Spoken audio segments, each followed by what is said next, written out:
Hey everyone, this is Dr. Swapn and you're watching my YouTube channel Dental Expertise. And today I'm going to discuss OPSC Dental Surgeon Exam Paper 2014-15 Part 3. So without further ado, let's get started. Before that, I request you all don't forget to like and subscribe my channel and share with your colleagues. So without further ado, let's get started.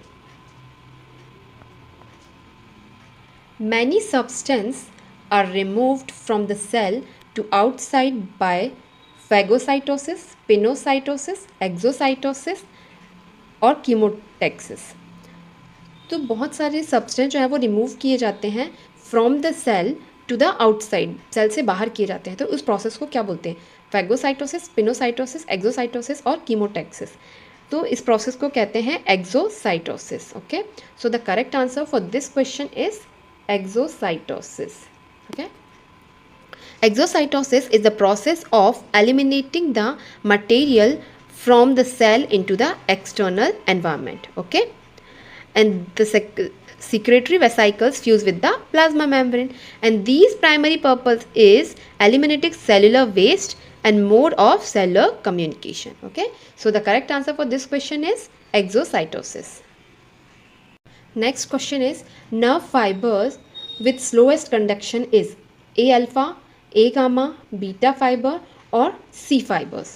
Okay, तो ये मैंने आपको chart show किया हुआ है sensory fibre types का, जिसमें ए alpha सभी टाइप्स दिए हुए हैं, ए अल्फ़ा, ए बीटा, ए गामा और सी फाइबर्स का। तो सबसे ज़्यादा जो है स्लोएस्ट कंडक्शन किसका होता है? सी फाइबर्स का, जो आप यहाँ पे देख सकते हैं कंडक्शन वेलोसिटी 0.5 to 2.0 मीटर पर सेकेंड। ओके, मिली पर सेकेंड। तो ये आपका करेक्ट आंसर होगा। Okay, so the correct answer for this question is C fibres. Okay, nerve fibres with slowest conduction is C fibres. Okay, और अगर आपको ये भी पूछा जा सकता है कि सबसे ज़्यादा कंडक्शन किसका होता है, तो सबसे ज़्यादा कंडक्शन किसका होगा? ए अल्फा का। ओके, ये भी आपको याद रखना है। Next question is the superior meatus of the nose contains the opening of anterior ethmoidal cell, medial ethmoidal cell, posterior ethmoidal cells और maxillary ear sinus। तो ये मैंने आपको पिक्चर में शो किए हुए हैं सारे एथमॉइडल्स। तो सबसे ज़्यादा आपको पूछा गया है कि the superior meatus of nose contains the opening of. Superior meatus जो है कि किसकी नोज में किसकी ओपनिंग जो है वो कंटेन करता है, कौन सा साइनस। ओके, तो ये मैंने आपको शो किया हुआ है। स्फीनो एथमोनाइडल रेसेस जो है वो रिसीव करता है opening of spheno sphenoidal air sinus के लिए। सुपीरियर मियटस जो कि रिसीव करता है opening of posterior ethmoidal sinus. Middle meatus जो कि कंटेन करता है bulla ethmoidalis and hiatus semilunaris. Okay, and it received the opening of maxillary frontal anterior and middle ethmoidal sinus. Okay, and inferior meatus it received the opening of nasolacrimal duct. तो अभी आपको पूछा गया superior meatus। Okay, तो superior meatus जो है वो receive करता है opening of posterior ethmoidal sinus. So the correct answer for this question is posterior ethmoidal ear sinus. Okay,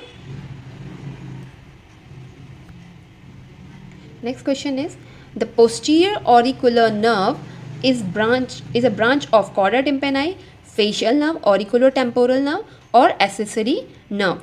तो ब्रांचेस जो होती हैं sorry branches of the facial nerve, तो जब ये स्कल से लीव करती हैं तो just immediately after it leave the skull it gives 2 branches. Okay, तो पहली होती है posterior auricular nerve and next होती है the nerve to posterior belly to the digastric muscle and to the stylohyoid muscle. Okay, तो 2 किस में divide हो रही है? एक पोस्टीरियर ऑरिकुलर नर्व में 2 ब्रांच होती है और दूसरी पोस्टीरियर बैली में डाइगेस्ट्रिक मसल एंड स्टाइलोहाइड में। तो ये मैंने आपको दोनों शो किया हुआ है। एक्स्ट्रा क्रेनियल में होगी यानी कि स्कल से निकलने के बाद। ओके, तो एक्स्ट्रा क्रेनियल, तो posterior auricular nerve, digastric nerve and स्टाइलोहायोइड nerve. तो ये मैंने आपको बताया क्या है। Okay, so the correct answer for this question is facial nerve. Okay, the posterior auricular nerve is a branch of facial nerve. The lateral wall of the infratemporal fossa is formed by lateral pterygoid plate, zygomatic arch, ramus of the mandible और carotid sheath. तो ये मैंने आपको picture में show किया हुआ है। इंफ्राटेम्पोरल fossa जो है लाइज कहाँ करता है, below the skull behind the body of maxilla and lateral to the lateral pterygoid plate. Okay, ये आपको याद रखना है कि कहाँ होता है, स्कल के बिलो होता है, मैग्जिला की बॉडी के बिहाइंड होता है एंड लेटरल टेरिगॉइड प्लेट के लेटरल होता है। ओके, और उसकी बाउंड्रीज होती है, एंटीरियर क्या होता है, posterior surface of the body of maxilla and medial surface of zygomatic bone. Okay, roof में क्या होता है, infratemporal surface of greater wing of sphenoid. Medial side क्या होगा, lateral pterygoid plate and pyramidal process of palatine bone. और lateral side क्या होगा, ramus of mandible and floor क्या होगा, किससे बना होगा, फ्लोर और जो पोस्टीरियर वॉल है वो ओपन होगा।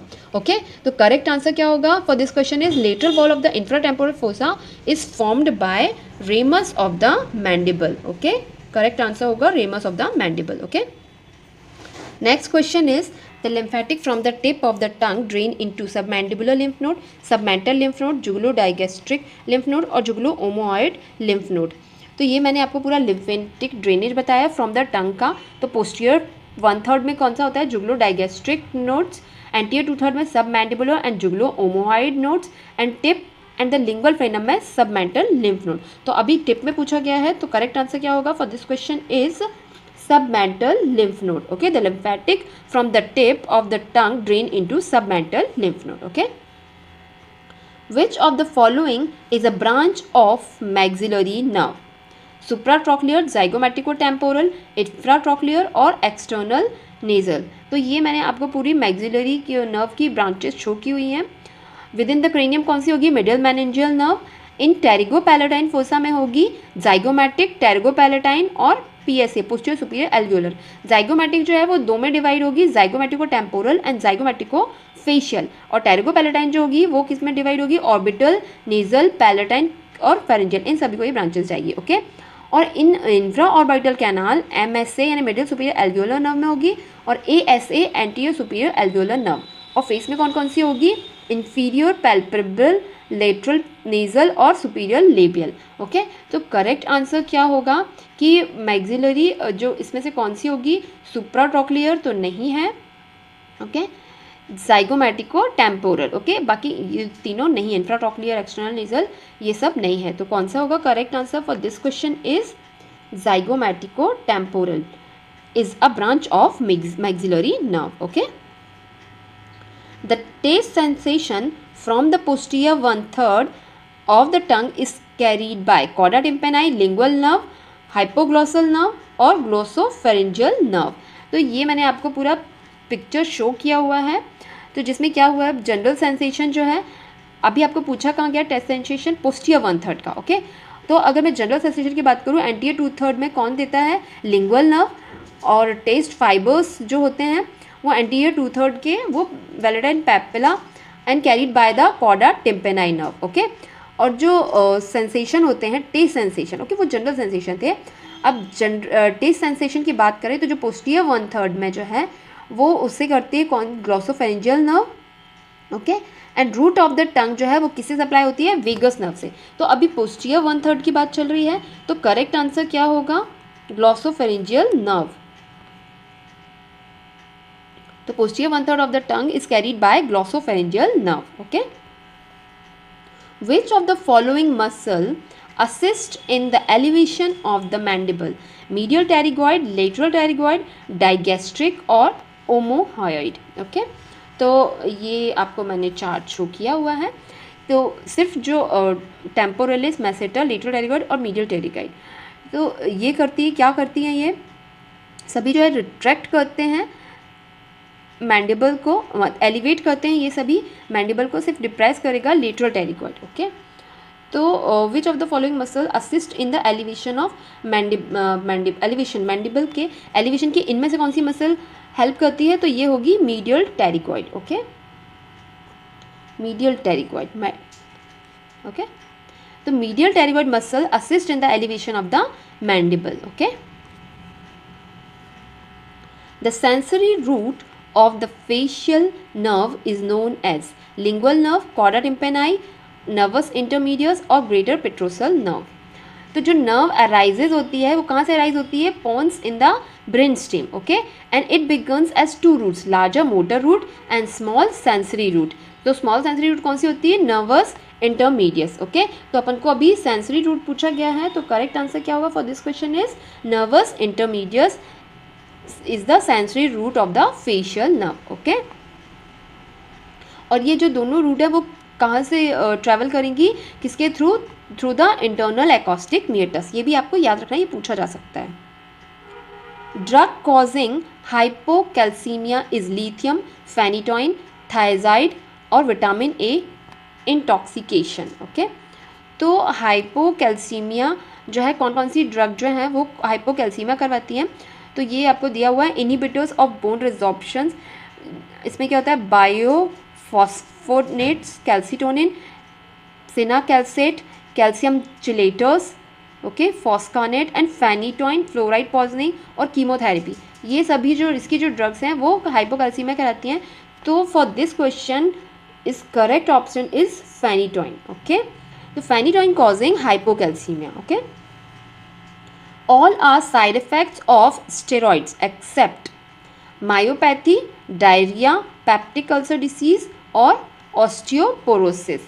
फॉर स्टेरॉइड साइड इफेक्ट्स के लिए तो ये क्या होगा? कॉर्टिकोस्टेरॉइड्स। तो इसमें आप देख सकते हो कि कुशिंग सिंड्रोम होता है, ऑस्टियोपोरोसिस हो रहा है, okay, retardation of growth, thin skin, bruising, striae, immunosuppression और infection, cataract, glaucoma, obesity, abdominal weight gain, suppression of HP axis, tired muscle, okay, emotional disturbance, rise in BP and lipid, edema, increased hair growth, diabetes mellitus और stomach upset and ulcer। okay, तो correct answer क्या होगा? Diarrhoea. Okay, क्योंकि myopathy हो रही है, it means tiredness हो रही है मसल की, और अल्सर्स तो ये शो किया हुआ है, स्टमक अपसेट एंड अल्सर्स दिया हुआ है, ऑस्टियोपोरोसिस भी है। तो करेक्ट आंसर क्या होगा कि एक्सेप्शन क्या होगा इसमें? डायरिया। ओके, तो the all are side effects of steroid except diarrhoea. Okay, epinephrine causes all except increased in blood glucose level, increased blood lactate, increased free fatty acids और increased triglycerides। Okay, तो epinephrine इनमें से सभी का होता है, exception क्या होगा इसका? तो epinephrine increase blood glucose level, okay, blood lactate, okay, and free fatty acid by stimulating glycogenolysis, lipolysis and other metabolic process, but it does not increase triglycerides। okay, instead it break down the triglycerides into free fatty acids and glycerol। okay, तो ये क्या कर देता है? Triglycerides को increase नहीं करता है, बल्कि ये ब्रेक डाउन कर देता है ट्राइग्लिसराइड्स का, किसमें? फैटी एसिड्स एंड ग्लिसरॉल में। So the correct answer for this question is it increases triglyceride is the exception. Okay, for epinephrine. Next question is which of the following is an ester linked local anaesthetic? Lidocaine, bupivacaine, benzocaine और ropivacaine. Classification मैंने आपको show किया हुआ है esters और amide का। तो Easter में आते हैं कोकेन, प्रोकेन, क्लोरप्रोकेन, बेंजोकेन और टेट्राकेन, और एमाइड्स में आते हैं लिडोकेन, मेपिवकेन, ब्यूपीवकेन, लीवोब्यूपीवकेन, ईटिडोकेन, प्राइलोकेन और रोपीवकेन। तो ऑप्शन क्या होगा इसमें? विच of the following is an ester linked local anaesthetic? Okay, तो इसमें से क्या होगा? Benzocaine. Correct answer for this question is benzocaine is Easter linked local anesthetic। okay, which of the following is heparin antagonist? warfarin, vitamin K, coumarin और protamine sulfate। तो जो protamine sulphate है, okay, तो ये जो प्रोटामिन सल्फेट है, it is a commonly used heparin antagonist and it is given intravenously and it neutralizes heparin, okay, and in the absence of heparin protamine sulfate can act as a weak anticoagulant itself। okay, so the correct answer for this question is protamine sulfate। okay, correct answer क्या होगा? protamine sulfate। next question is acute asthma is treated with atropine, salbutamol, digoxin और furosemide. तो salbutamol जो है ये क्या होता है? ये short acting beta 2 adrenergic agonist होता है that causes bronchodilation and making it an effective treatment for acute asthma. Okay, and it provide rapid relief from the acute asthma symptoms by relaxing the muscles of airway and improve airflow in patient experiencing an asthma attack. Okay. Physical dependence is produced by caffeine, amphetamine, cocaine or pethidine. So correct answer क्या होगा for this question is pethidine. Okay. Pethidine is also known as mepridine and it is an opioid. Okay. Analgesic that can produce physical dependence with prolonged use. Caffeine, amphetamine and cocaine can lead to psychological dependence or addiction, but physical dependence is more closely associated with opioids like pethidine. Okay. Intolerance is toxic effect of a drug in an individual of therapeutic doses. It indicates higher threshold of the individual to the action of the drug. Converse of tolerance or all of the above. So intolerance refers to an adverse reaction to a drug at dose that are typically considered therapeutic. Okay, so therapeutic use के लिए. So the correct answer for this question is toxic effect of a drug in an individual at therapeutic dose. Endocrinal side effect of psychotropic drugs are gynecomastia, galactorrhea, both of the above or none of the above. तो जो psychotropic drug होती हैं वो particularly antipsychotic drugs can have endocrinal side effects such as gynecomastia and galactorrhea. तो gynecomastia means enlarged breast tissue in males and galactorrhea it means the production of breast milk not associated with the childbirth or nursing. So these effects are often due to the drug impact on hormonal imbalance. Okay, especially through their influence on dopamine and prolactin level. Okay, so the correct answer for this question is both of the above. Endocrinal side effects of psychotropic drugs are gynecomastia and galactorrhea, both of the above. Okay, drug of choice for febrile seizures diazepam, phenytoin, carbamate और वेल्प्रोएट. Okay, तो ये मैंने आपको पूरा show किया हुआ है कि अभी कौन सा सीज़र पूछा गया है. फेब्राइल सीज़र तो सभी में जैसे कि एटॉनिक और मायोक्लोनिक और एब्सेंट सीज़र जो होते हैं उसमें ड्रग ऑफ चॉइस कौन सी होती है, वेल्प्रोएट होती है. ओके, फेब्राइल सीज़र में होती है intranasal midazolam and rectal diazepam. Okay, और प्रोफाइलैक्सिस ऑफ फेब्राइल सीज़र में oral clobazam, infantile spasm in tuberculosis vigabatrin, status epilepticus में लोराजेपाम, रिफ्रैक्टरी स्टेटस इपिलेक्टिकस में midazolam. So the correct answer for this question is diazepam. Okay, drug of choice for febrile seizure is diazepam जो कि rectal दी जाती है. Okay, genotype in a patient with Turner syndrome is 45XO, 47XXY, 46XX, 47XYY. सो ये मैंने आपको सारे disorders show किए हुए हैं. कॉमन नॉन डिसजंक्शन डिसऑर्डर्स, तो टर्नर सिंड्रोम में क्या होगा, मोनोसोमी होगी 23 45XO. तो ऑप्शन ए है वो क्या होगा एक्चुअली, टर्नर सिंड्रोम में आपको होगा ये जीनोटाइप. Okay, monosomy. और क्लाइनफेल्टर सिंड्रोम में क्या होगा, ट्राइसोमी 23 47XXY जो कि है ऑप्शन डी. डाउन सिंड्रोम में ट्राइसोमी 21 47XX + 21 और 47XX + 21. ओके, एडवर्ड सिंड्रोम में होगा 47XX + 18. पटाउ सिंड्रोम में होगा 47XX + 13. तो अभी टर्नर सिंड्रोम का पूछा गया है तो करेक्ट आंसर क्या होगा for this question is 45XO. Genotype in a patient with Turner syndrome is 45XO जिसे बोलते हैं monosomy 23. Okay, the most common site of intraoral naevi is hard palate, buccal mucosa, gingiva और lips. तो melanocytic naevus जो होते हैं non distinguish clinical characteristic होते हैं, एसिम्प्टोमेटिक होते हैं, स्मॉल होते हैं, लेस देन 1 सेंटीमीटर, सॉलिटरी होते हैं, ब्राउन और ब्लू कलर के होते हैं, वेल सब्सक्राइब नोड्यूल्स होते हैं। मोस्टली कहाँ पे होते हैं ये? हार्ड पैलेट में is the most common site and followed by the buccal and labial mucosa and gingiva. Okay, and तो so the main common site क्या होगी? Hard palate. Okay, so the correct answer for this question is most common site of intraoral nevi is hard palate. The most common potentially malignant state of oral mucosa is leukoplakia, erythroplakia, submucosal fibrosis और केरेटोप्लेकिया। तो ये मैंने आपको list share की हुई है जिसमें pre malignant lesions हैं एंड प्री मैलिग्नेंट कंडीशंस हैं। ओके, तो अभी पूछा गया है the most common potentially malignant state of oral mucosa, इनमें से ऑप्शन में क्या होगा? Leukoplakia is the most common potentially malignant condition of the oral mucosa and it presents as a white patches that cannot be scraped off and has the potential to transform into oral cancer. So the correct answer for this question is leukoplakia. Okay.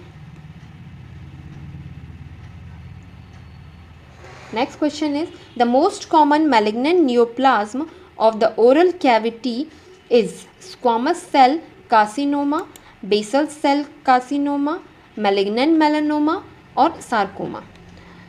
तो correct answer क्या होगा for this question is squamous cell carcinoma is the most common okay oral cavity malignant epithelial tumor. Okay, and prognosis associated with the location.